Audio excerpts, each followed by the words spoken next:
5년 정도. 그래서 학교에서 그냥 도서관에서 책 읽고 아이들 책 읽어주고 뭐 동화책 돌려가면서 읽고 자원활동 하다가 그냥 마을에서 해보면 어떨까 이렇게 해서 공동체 활동을 시작을 하게 됐죠.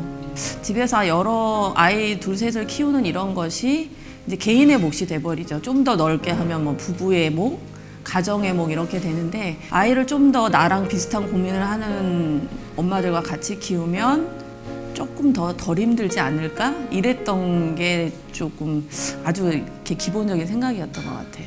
공동체가 뭘까 이렇게 생각해보면 정의 내리기가 되게 어려운데 제가 하고 있는 마을 공동체 활동이 그냥 저의 삶이 아닌가 이런 생각을 합니다.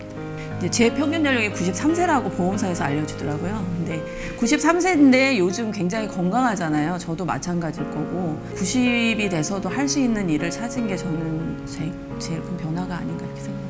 그 힘든 부분은 극복은 그때그때 하고 있지만 그 가장 원론적인 힘든 부분은 아마 이 일을 하고 있는 동안에 계속 부딪히는 문제일 것 같아요. 저뿐만 아니라 사람들이 모였다가 어느 시기가 되면 또 떠나고 새로운 사람이 들어오잖아요. 그럼 새로운 사람이 들어오면 그 새로운 사람과 또 적응해가는 시간들이 또 있잖아요. 개인적인 여러 가지 이유로 떠날 때 그럴 때가 좀 제일 힘든 것 같아요.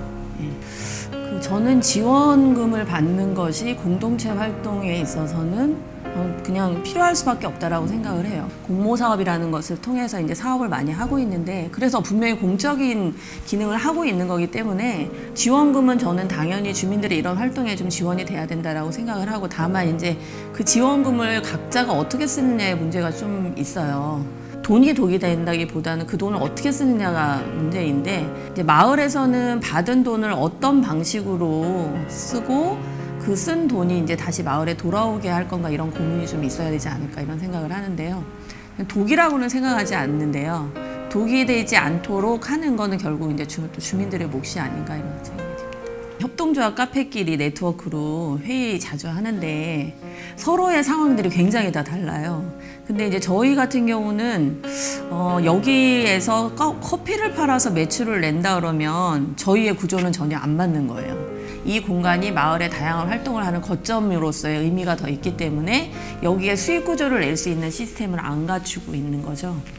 저희는 뭐 머신도 없고 여기에 이쪽에서 커피 마시고 있으면 저쪽에 방에서 애들 춤추고 연극하고 막 이런단 말이에요. 만약에 수익을 내려고 그런 구조를 만들어버리면 저기에 와서 연습을 하는 애들도 올 수가 없는 거고 공동부엌에서 반차를 만들 수도 없는 거고 없는 거죠.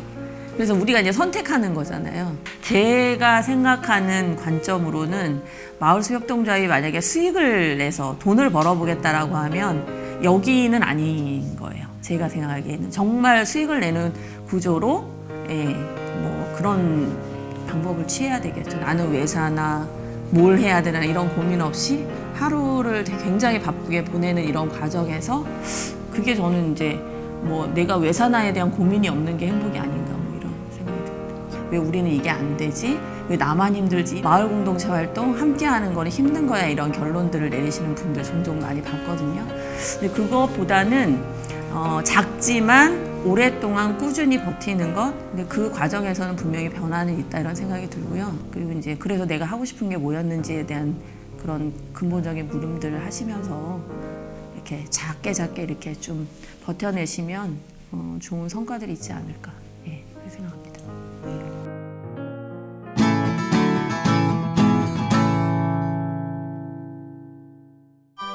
윗말 아랫말 이렇게 나눠지기도 하는데 도시에서는 그렇게 물리적인 범주로 공동체가 나눠지지는 않죠.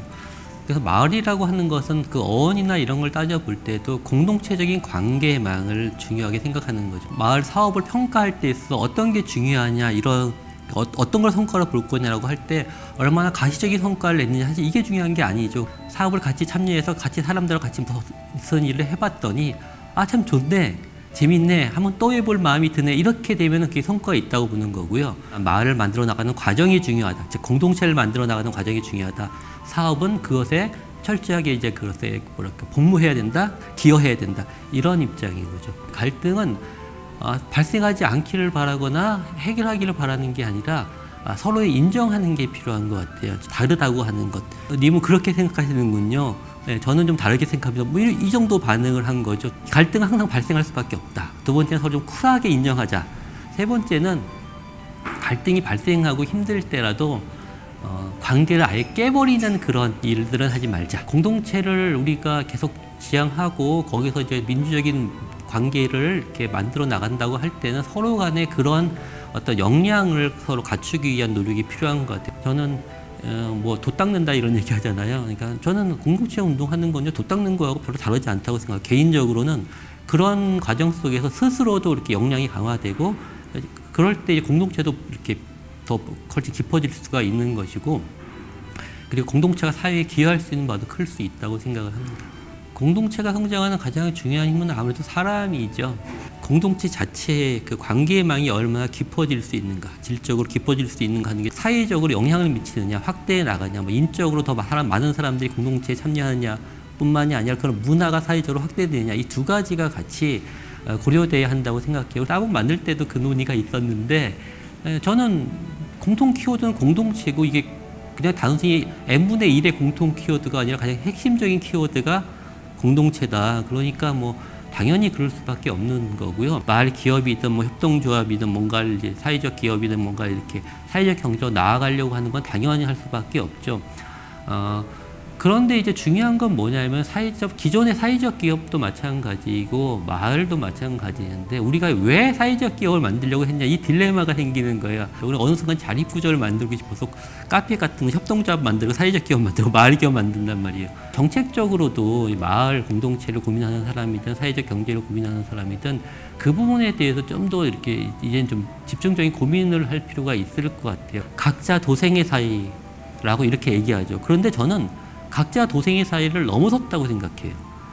지금은 각자 도생이 아니라 나도 힘들고 옆에 사람도 힘들단 말이에요. 그러면은 과거에는 서로가 껴안고 울기라도 했었어요. 이게 공동체적인 문화가 좀 많았던 사회죠. 왜 지금 마을, 공동체 이런 게 중요시 되냐면, 저는 우리나라만이 아니라 전 세계적으로 그런 것들이 점점 강조되고 있다고 생각하는데, 그거는 그런 사회의 대안이 그것밖에 없다고 본 거예요. 공동체가 좀 지속 가능하게 좀 나아가기 위해서는 저는 사람들이 수다를 많이 떨어야 된다고 생각해요. 얘기를 많이 해야 된다고 생각해요. 뭘 해야 되지라는 얘기가 사람들이 혼자 독백하는 게 아니라 사람들하고 얘기하면 자연스럽게 나오는 거죠. 즉 사람들이 모여서 얘기를 하다가 이거 하고 싶네, 이거 하고 싶다고 하는 공감대가 형성되는 일이 있으면, 그래 이거 한번 해볼까?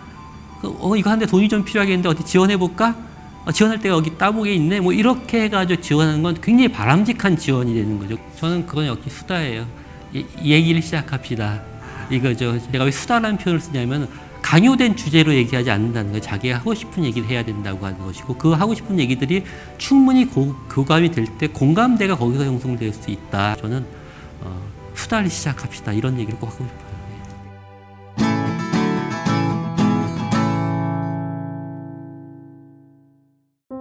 지금 저희가 3년 동안 총 지원한 공동체가 1000개가 넘습니다.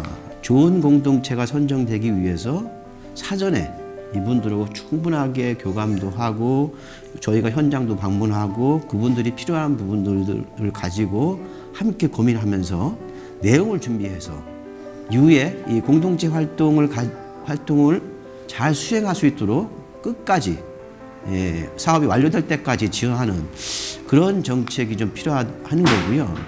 이러한 공동체들이 이제 개별 공동체로만 있다가 이것이 지역에서 이제 서로 하나의 선으로 연결돼 네트워크죠. 관계망인 거죠. 공동체들이 어떻게 연결될 것인가. 이 연결된 공동체가 이제는 지역에서 마을로 확산이 돼, 면 단위로 확산이 돼야 되는데 그러지 못한 부분들이 좀 아쉽습니다.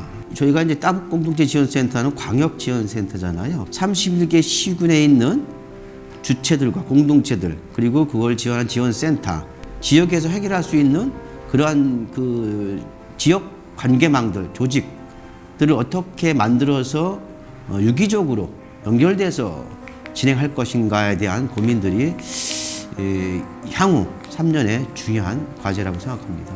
모두가 행복한 사회, 나만 행복한 게 아니라 함께 행복한 사회를 만드는 게 궁극적인 방향이라고 생각하는 거죠. 마을 단위에서 해결하지 못하는 문제들이 있잖아요.